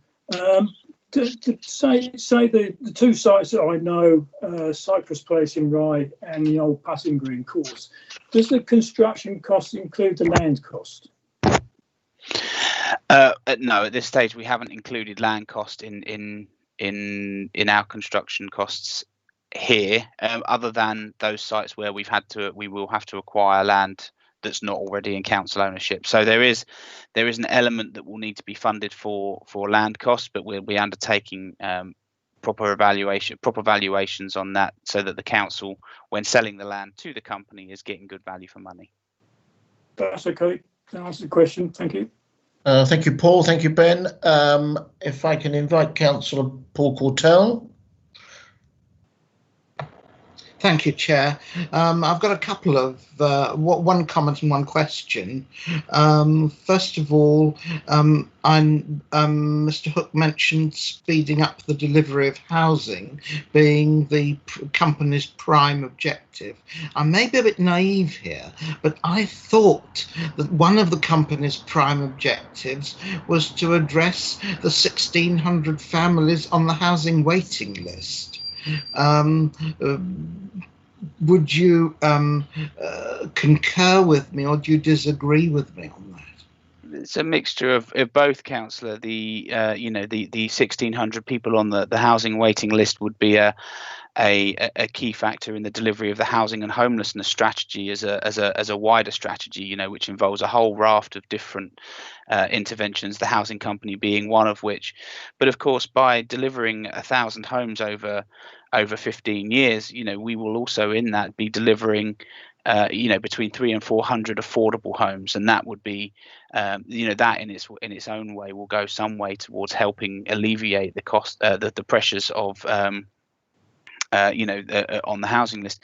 We have made it clear in the business plan that at every opportunity we will seek to increase the amount of affordable housing that's delivered. So that may be working with registered providers in the early stages of development to ensure that they come on board and help with the funding of the schemes. But that will be done on a site-by-site basis, and I can't at this point in time provide a sort of a cover-all for all of the developments that we'll be undertaking. But we have stated that we will deliver as a minimum policy compliant schemes, which means that we'll be meeting our affordable housing need on all schemes that we bring forward. That's really good news. My second point is somewhat parochial. Of the 5 sites initially, adding up to 345 homes, I noticed that 52 are in Bexhill, which for half the population of Rother is fairly low. Looking at the sites to be reviewed, there are 13 sites, of which only 2 are in Bexhill. And I'm concerned that Bexhill doesn't get left behind. No, sir. Sorry, Councillor. There's 114 of those units are predicted to be in Bexhill. That's the down site at King Offa and Mount View Street, Bexhill. As found on pages 16 and 17. And that's on the basis that these are sites that are either already within the council's ownership or as part of of a current negotiation where we've sort of progressed it to a significant enough stage now where we're ready to be saying that we're able to bring housing forward on these sites. Lovely, thank you. Okay, thank you, Ben. Thank you, Paul. Before I invite Councillor Byrne to sum up, Councillor Richard Thomas would like to add a comment. Richard. Thank you, Chair. Thank you, everybody. I'd just like to add just a few points. When we had a meeting with Ben Hook on Friday, an informal board meeting, one of the things I noticed was at any point we raised, Mr. Hook had already thought of it, and it also thought of 10 associated points on top of that. So the amount of work that it actually put into it was incredibly impressive. So I'd like to say that. And just to emphasise 1 or 2 points that haven't been brought out so far, not only will this housing be affordable according to traditional definitions, it will come much closer to being genuinely affordable, because we won't be taking the 17.5% profit that private developers do. And so hopefully that will bring it more within the reach of people living within Rother.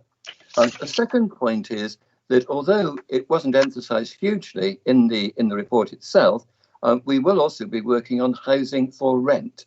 I think that's very important, both a straightforward form of renting and also renting, say, with shared ownership, etc.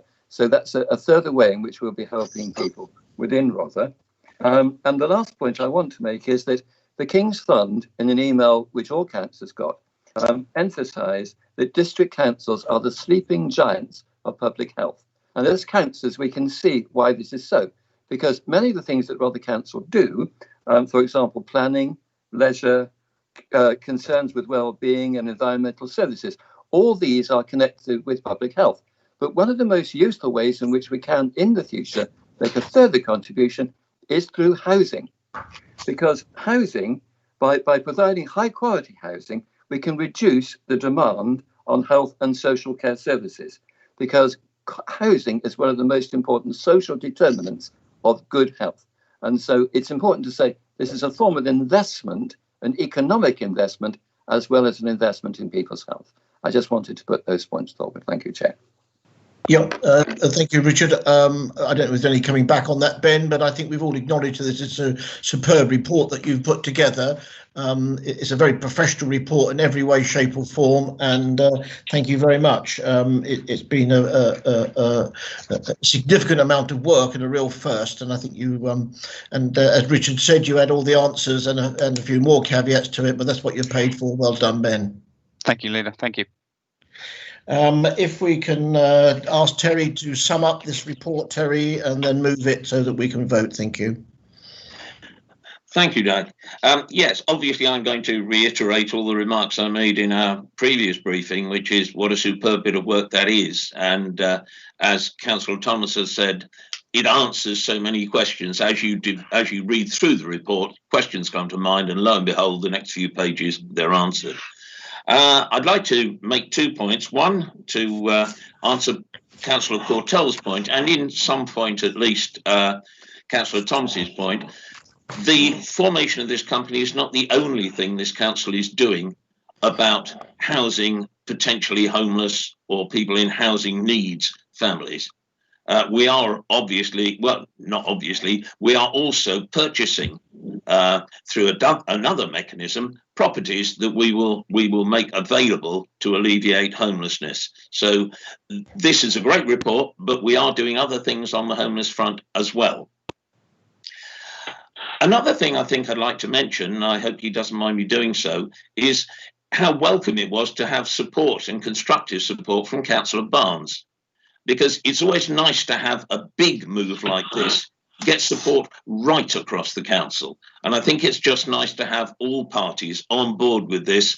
And I think it should give officers, if they've got any doubts, assurance that the whole council is pulling in the same direction on this report. And a magnificent report it is. So really, I don't think I have anything else to add to it. We all say it's a great report. It's just a very exciting thing that we're doing. I think we're in the forefront of what local authorities can do with housing.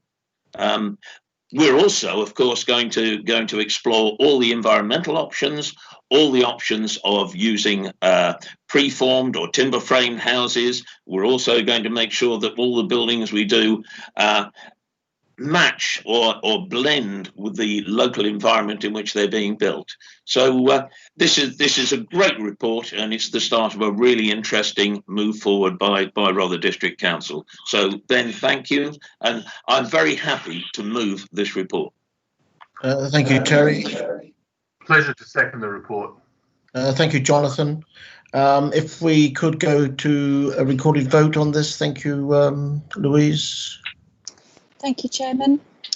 Councillor Bayliss. 4. Councillor Burton. Councillor Brereton. Councillor Byrne. 4. Councillor Dixon. 4. Councillor Field. 4. Councillor Oliver. 4. Councillor Prochak. 4. Councillor Tempe. 4. Councillor Vinehall. 4. That's carried, Chairman. Thank you very much indeed, and thank you, Ben, for the work you put in on this evening. If we can move forward, I'm not sure whether anybody needs a comfort break in the next 10 or 15 minutes, but I'd like to think we may be getting to an end of this particular meeting. Item 11, page 55, Community Grant Scheme Round 1. To present and recommend approval of community grant applications for round 1 is the report of Ben Hook, Head of Service Acquisition Transformation and Regeneration. Ben, over to you. Thank you, Chair. So a pretty straightforward report. Obviously, the panel meets a couple of times a year, and the recommendation here is as the four applicants that have been approved by the panel. At this point, it's worth noting that the recommended amount is that which was requested by all four groups, and I know that there's a couple of members of cabinet on the panel who normally like to step in at this time and talk and just talk about their deliberations and some of their decision-making processes. So I might offer any member of the cabinet who does that to step forward now to make those points. Thank you, Chair. Councillor Prochak, as I chair the panel, I'll be very happy to move the recommendation. And just to remind members who makes these decisions, first of all, we have Nicola, who has taken the place of Alison Springs, marvellous work beforehand, and Alison Springs took voluntary redundancy, and now we have Nicola, who's very ably stepped into her shoes. On the panel, we have Councillor.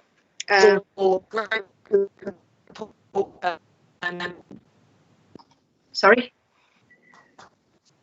So the makeup of the panel is. I've got somebody interfering. Who's interfering? The makeup of the panel is quite interesting because we've got Kevin Bottrell, who is from Action in Rural Sussex, and he's actually holds the post of enterprise and funding lead on Action in Rural Sussex, but he always provides village hall service. So if any rural members particularly want to get information about village halls, then he's the man. Then we have Tony Barden, who gives the financial advice. We usually have somebody from Rother Voluntary Action, but as you know, there's been a changeover in personnel there. And we have David Pankhurst, who's the chairman of Rother Association of Local Councils, and Councillor Paul Osborne as chairman of Scrutiny. Very experienced panel now, and very happily put forward those grants for applications. Just to say that the 10K we put aside for VE and VJ Day, that was actually abandoned because of lockdown and COVID, so that went back into the pot, as it were. We had change to terms of reference, and I just want to make sure that all members, and I'm sure we'll get a message out to all members, that all members know about this change, because we're asking for written support for any bids that you are giving your support to. We're asking you to report. We'd also like, we haven't said this in the change to the terms of reference, but if you have the opportunity to go and look at what this money is spent on, what this grant is spent on, and feedback, that would also be really useful for us to know. The other thing to note is the healthy ageing in rural Europe. If you remember, we gave money to that over a 2-year period. That project has got going. We've got a lead officer on that, Jen Wells, who works for Rother Voluntary Action, and 2 county council officers supporting it as well. They've had their first meetings, and they hope to get going towards October, November, and they will report to us on the spending on an annual basis, so we know what the money is being spent on. There were two applications that didn't meet our requirements. One was from Fairlight for a feasibility project. We don't fund feasibility projects. And the other was from Coombe Valley. But I think we're working with both those organisations to actually help them find a way forward with that one. So I think that's all I need to just highlight for you. And happy, as I say, to move the recommendation. Thank you. Thank you very much, Sue. I know that Councillor Dixon will second this, but I believe Councillor Mary Barnes would like to make a comment before we go to a vote on this. Yes, thank you, Chairman. I'd just like to say a word of thanks on behalf of Ticehurst, because Ticehurst has become a community with a heart. They've improved the centre of the village enormously.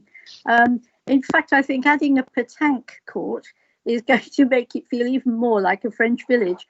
But I know that they will be really grateful for your support on this. And if I could just put in a word also for Ewhurst, because I know Ewhurst has been, again, a village which is a busy village. You know, it's a huge community of busy souls raising money for causes, and the village hall is one of those essential buildings, and to have 20-year-old tables replaced by new tables is going to be something that they are going to be extremely pleased about. And I know Councillor Gann is not actually taking part in tonight's meeting, but I know how pleased Ewhurst will be about that. So on behalf of both village communities, a very warm thanks.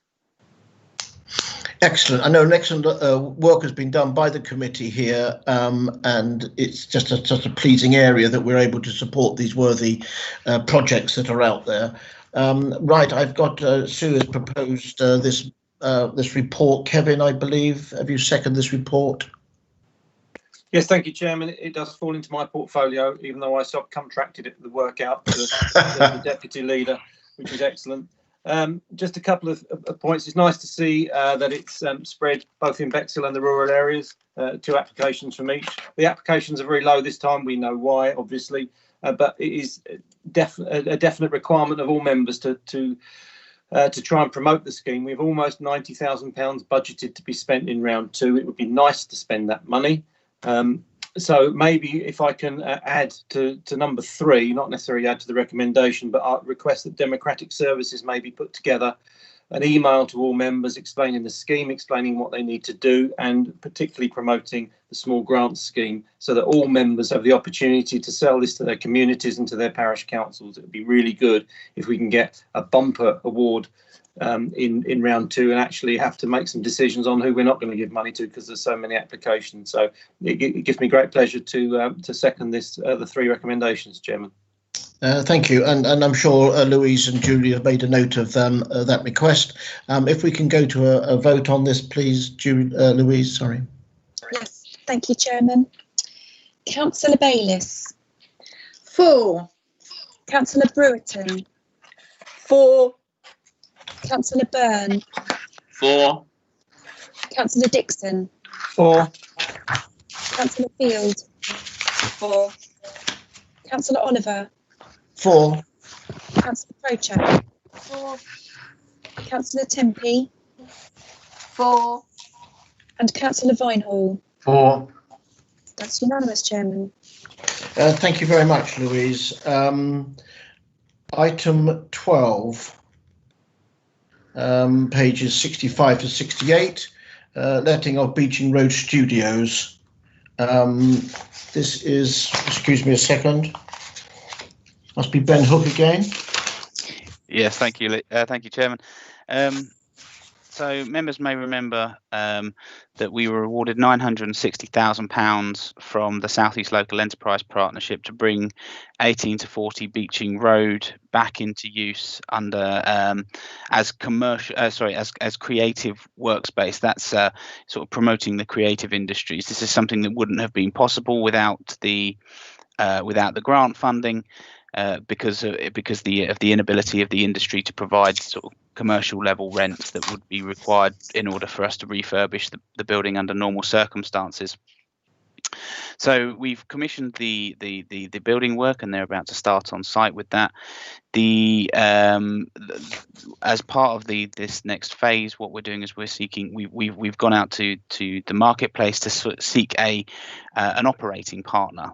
We interviewed 3 interested parties, 2 of which are very well established and well known creative workspace operators, but I'm pleased to say actually the by far and away the most impressive presentation and proposal that we received came from a partnership between Bexhill College and a local a local creative operator, and they'll be working in partnership to really drive this project forward through the next phase of design, which is the internal fit out, and then operating it into the future. What we're asking for from members today is agreement that we can enter into a lease with Bexhill College on 18 to 40 Beeching Road. This is the first letting of this building, and therefore requires approval from Cabinet. We will be negotiating full terms over the next few weeks with the college, but we are looking to sort of contract on a 20-year lease to give certainty and certainty to that lease going forward, and ensuring that the creative workspaces continue to be available for local creatives into the future. Thank you, Chair. Thank you very much, Ben, for the work put in on this. If I can invite Councillor Christine Bayliss. Christine, you've worked alongside Ben in bringing this forward. Thank you for all your work. Yes, Chair, thank you very much. Yes, I'd like to propose the recommendation. I was involved with the interviews and absolutely agree with Ben that hopefully the successful bidders were head and shoulders above the other people that came for an interview. I think it's good to be able to support an emerging partnership between Flatlands, which is run by 2 sort of really exciting artists that have done quite a lot of work in Hastings, but their spiritual home is Bexhill. They've done lots of work with the Delaware Pavilion. This is all part of our strategy around regeneration. Creative industries are absolutely key to that. And very pleased to say that as part of the Team East Sussex regeneration proposals, or the post-COVID recovery proposals, which are about to be published this week, creative industries is right there at the heart of how we move forward and get out of this current recession and regrow our economy. So I'm really, really excited. I hope I was seconder, and hopefully this time next year we will, be able to visit a really super facility in Beeching Road. Thank you. Thank you, Christine. A very exciting project, as so much of what's come forward tonight has been very exciting. If I can invite Councillor Hazel Timpey. Yeah, thank you, Chair. Thanks, Christine. Pretty much said what I would have said anyway. It's a very exciting project, and I'm very happy to second it. Thank you. If we could go to a vote on this, Louise. Thank you, Chairman. Councillor Bayliss. 4. Councillor Brereton. 4. Councillor Byrne. 4. Councillor Dixon. 4. Councillor Field. 4. Councillor Oliver. 4. Councillor Prochak. 4. Councillor Tempe. 4. And Councillor Vinehall. 4. That's unanimous. This is a brilliant result, because I think that we started to look at this back in 2000 and about 18 months ago, Ben, is that about right? Yeah, about 18 months ago, we got awarded the funding in December 2018, actually. So was when the announcement came. So yes, it's taken a little while to come forward, but we're really there now, and it's. But in local government terms, I think we've moved quite quickly on this, and we've made some real good progress. So let's congratulate ourselves that we've moved forward on that, and well done again, Ben. Thank you. If we can move forward on to agenda item 13. The residential development at Blackfriars, report from Ben, Head of Surface Acquisitions, Transformation and Regeneration again, to enable the compulsory purchase order to acquire third-party land necessary to deliver the residential scheme at Blackfriars Battle to be made. Another exciting piece of project going forward. Ben, thank you. If you'd like to move us on this one. Yeah, thank you, Chairman. I mean, I'll keep it very simple. The report is an incredibly technical and very comprehensive one, but it's effectively the final, second to final stage, penultimate stage of issuing the compulsory purchase order. These are recommendations to council, who are the only body who have the power to issue the final order. And there's a full map, Appendix 2, of the land that's looking to be acquired. There is a confidential appendix at the back which gives details of all the current land ownerships, but the key one is Appendix 3, which gives the council statement of reasons for the need to compulsorily purchase this land, and I think that statement of reasons is makes the argument very clear about why it's necessary to utilise these powers to bring forward this site, which has been an allocated site since the 60s and yet still hasn't had a house built on it. So we utilising the CPO method, we hope to acquire the final parts of the land to bring forward the 220 homes that are capable of being delivered on that site. Thank you, Chair. Councillor Terry Byrne. Thank you, Chair. Before I propose this, what I would like to do is thank Ben, because the way you're keeping us in touch with what's going on, making sure we fully understand the implications and the reasons for the compulsory purchase orders. So, as you've said, this is just a technical motion, but it's part of the overall acquisition. And I think everybody's very, very satisfied with the way it's being handled and it's being moved forward. I'm pretty sure Councillor Dixon, who will second the motion, will probably like to comment before that. That's an invitation to Kevin. Thank you. Thank you, Chairman. Yes, I'm very pleased that this is happening in my little ward of 888 houses. However, I'd draw your attention to paragraph 18 with my ward member's hat on.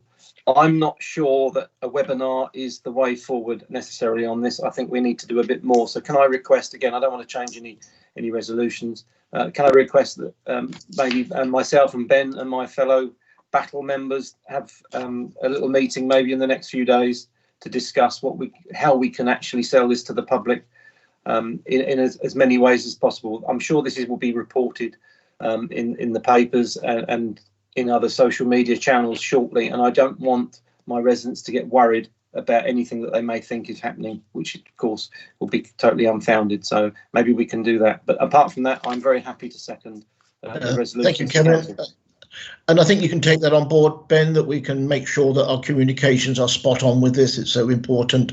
Absolutely. Yeah, we'll be seeking to engage the local population as much as possible, and happy to work with the local members to make sure that we do that in the best way possible. Yeah, thank you, Ben, and thank you for all the work on this. Louise, can we take a vote on this? Chair, I'm not sure that I actually formally moved the motion, so may I do so now? And I'm sure, as Kevin has said. I think you've done it twice, Terry. Thank you very much. Louise? Thank you, Chairman. Councillor Bayliss? 4. Councillor Brereton? Councillor Brereton?